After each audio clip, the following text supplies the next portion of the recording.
In this video, we'll be looking at how to make an invoice template using the letterhead we previously made. So the very first thing we'll do is make a copy of the letterhead that we can work in, just to make sure we're always saving a blank copy of the letterhead as well.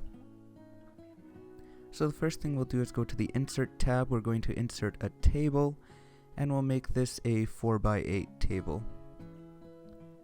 We want a total of 19 rows here, so we'll go to the bottom row and just keep hitting the tab key, adding additional lines until we have a total of 19 lines. Once that's done, we're going to highlight the third column all the way down so that we can align it to the right. So go to the Home tab, click Align to Right. And this is just so that when you type in other text in other cells, by default it's going to show up to the left. Now column 3 will show up aligned to the right, and that'll be useful later on. You can adjust the column width by simply grabbing a column divider and moving it over.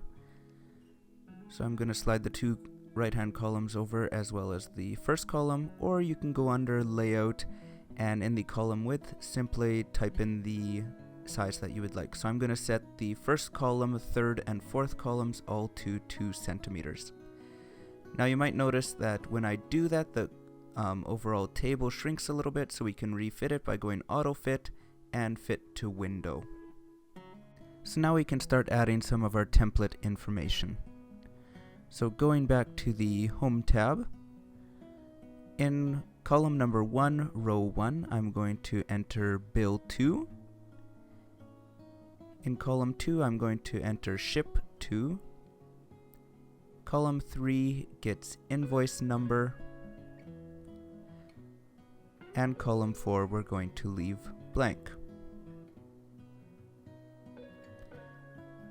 Staying in column 3 and moving down to the next row, we're going to enter invoice date. And you'll notice this doesn't quite fit in the space that I've allowed for it. So I'm simply going to slide over that column and make some extra room. The next line down, we're going to put PO number. This stands for purchase order number. And the line below that, we put in due date.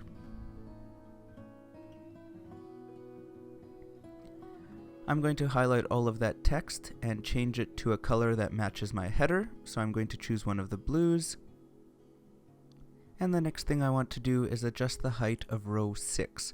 So again, you can either grab the row divider and just slide that around, or go under Layout and enter exactly the height that you'd like. I'm going to leave it at 0.8 centimeters. Now we're going to shade the row, so I'll highlight all of row 6, go back to the Home tab, Table Design, and under Shading, we'll select a color. Again, something that will match our header theme. The information for this row, we're going to start with column 1 gets QTY, standing for quantity. Column 2, we enter description. Column 3 is unit price, and column 4 is amount.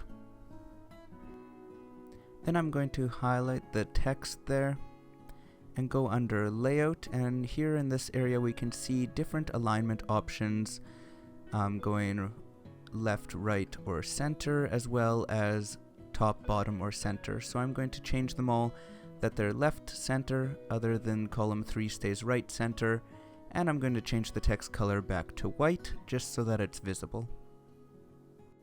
Next, we'll move down to the last 3 rows in column 3, and in the third last one we'll put in subtotal, second last one tax, and in the final line invoice total.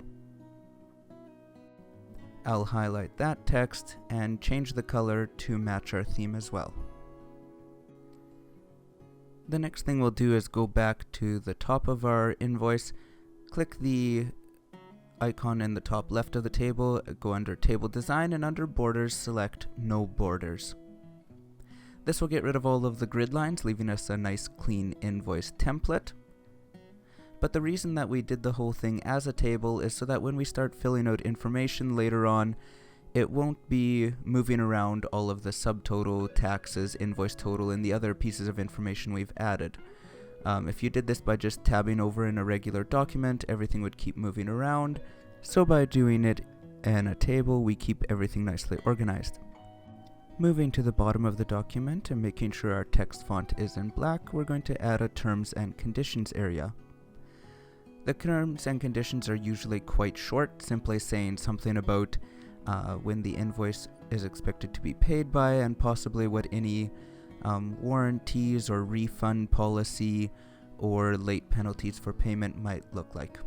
So I'm simply going to put in here terms and conditions, invoice payable in full on the date received, late payment fee of 2% per day shall be charged on late payments until the date received.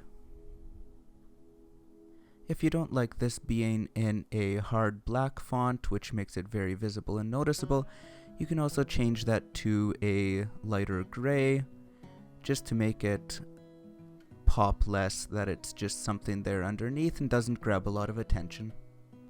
The last thing we'll do now is save a copy of this to make sure we always have a copy of the blank template.